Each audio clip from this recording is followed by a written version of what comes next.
বিয়ের মাত্র 5 দিন সংসার, 18 বছরে অপেক্ষা করতেছে এভাবে।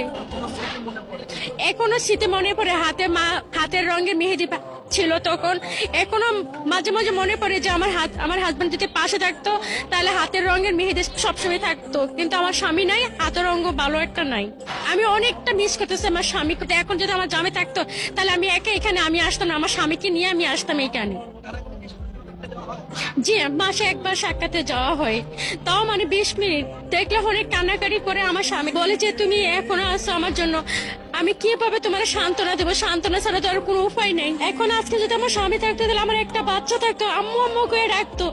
সেই সন্তান আমার নাই দেখে আজকে আমার কেউ আম্মু বলে ডাকে না।